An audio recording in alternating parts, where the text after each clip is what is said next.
Hi, so welcome. Today we have something a little bit different. I purchased this green disc biochain lube and green disc tool on Kickstarter, and it came in. It's supposed to be a very clean way to lubricate your chain, and we're going to see how good the actual lube is. This is how my package arrived from Kickstarter campaign. So let's see what's inside. I got the 2-pack, so I got 2 bottles of the green disc biochain lube from DRIVT.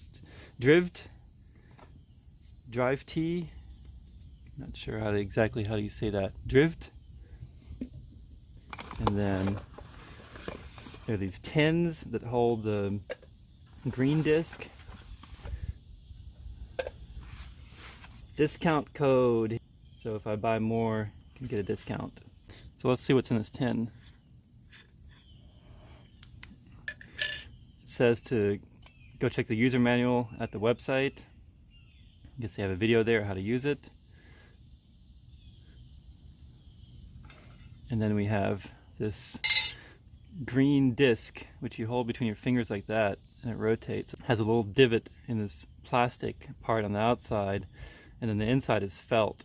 And it's a dense felt, and what you're supposed to do is supposed to absorb the lube into the felt. So you can see these are just made of 3 parts. These 2 plastic pieces locked together. They just snap in like that. Looks like they could improve their design a little bit, because I see some stress marks already in the plastic here from where it's snapping. So that means that the plastic is getting overstressed there. That is something to be careful of when you're designing plastic components, that your snaps don't get overstressed. And this felt, it's a pretty thick, firm felt. So let's fill it up. So according to the instructions online, you have to fill the lubricator disc about half the bottle for the first filling. So that says 25 milliliters.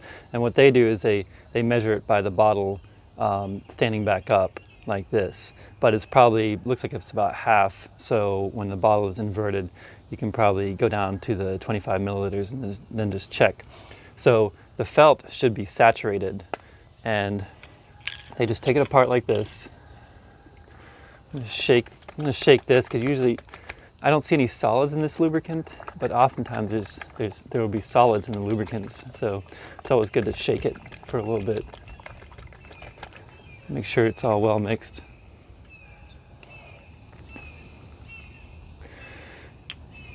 It's got a nice shaped nozzle there, so they say to just pass it around, let it soak in, and the instructions say it should be fully saturated. If it doesn't get fully saturated within that amount, then you're going to have to apply more. But it looks like it probably will, because that's quite a lot of lubricant to start with.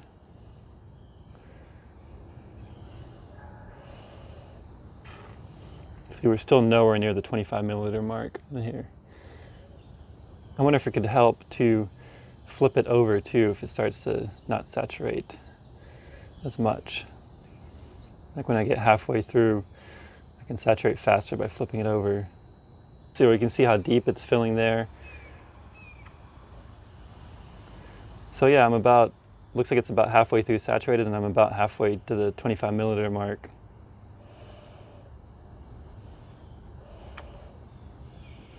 Let it soak in there, and I'll flip it over and saturate it from the other side, because right now it's saturating slowly.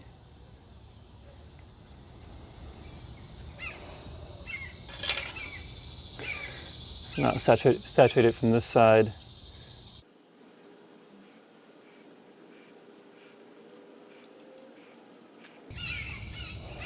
And we reached that 25 milliliter mark. Let's flip over the bottle. Yeah, so we're at the 25 milliliter mark. So I should just stop here, let it fully saturate.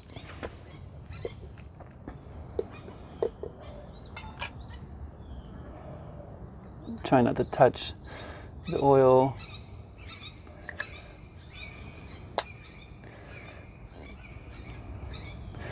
there's still a little line around there where it hasn't saturated yet.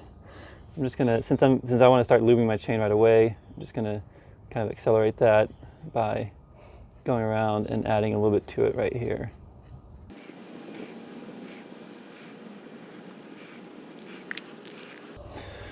I've ended up using just a little bit more than the initial filling, but since it doesn't go to waste, then it doesn't really matter because how much you fill it up, as long as it's not like overflowing everywhere.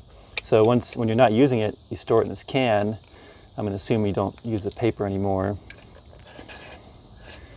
And the can has a seal. The can actually has a seal around the top edge here, so it's gonna keep it sealed and keep it from evaporating. So you just want to make sure that you screw the can down well enough.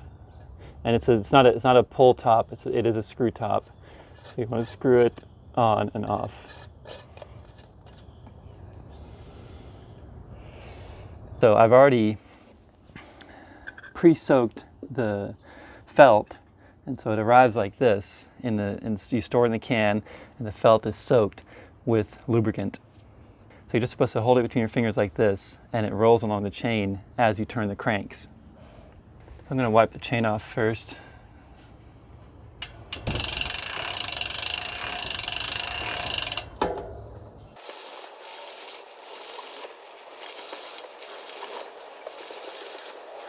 My chain is not perfectly clean, but I'm not too worried about it. I'm just going to go ahead and add the lubricant to it. So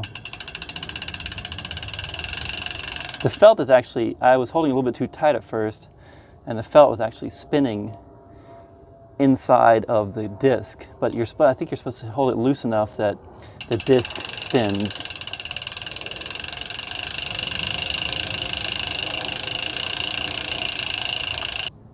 If you look closely at the disc and you see, like, I've already been using it on the chain, but you don't get a whole lot of lubricant out of there, and you really don't need that much. So maybe you're over applying often by dripping it on the chain, but I feel like I need to saturate it just a little bit more than that because I don't see much going on in the chain. But maybe that's all you need going on in the chain. Something I wish is that this is like blasted. It's got a texture on it. I wish they would have made it smooth. It would rotating your fingers a little bit easier. But it really doesn't. It hardly applies any oil at all. But it doesn't. You don't need much oil in a chain. Really, most of the time you're probably over oiling when you're just dripping oil down on there. See, what's happening a lot is I'm squeezing too hard on this disc, and the inside is rotating. It's hard to just keep it loose. Maybe I'm trying to press too hard. I'm going to try to lube the side of my chain a little bit too. I see that there's actually rust on the side there.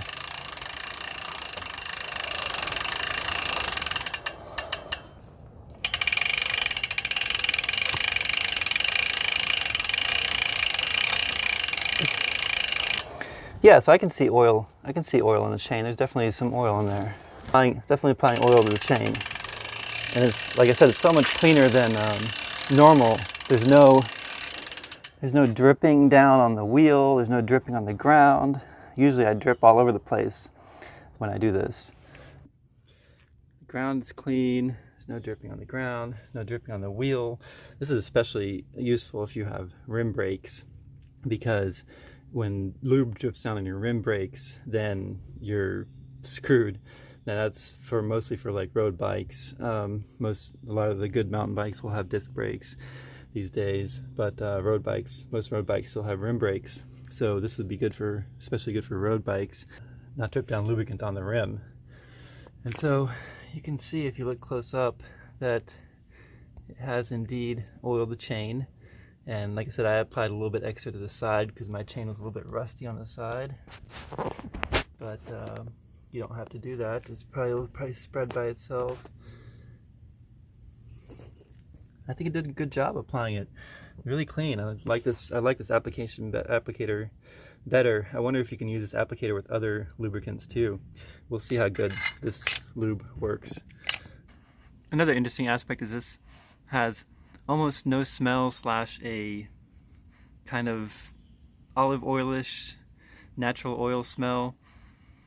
So that's really good if you store your bike inside in your apartment or your room and you don't want the smell of some nasty smelling oil. Like some of those bike chain oils smell really strong.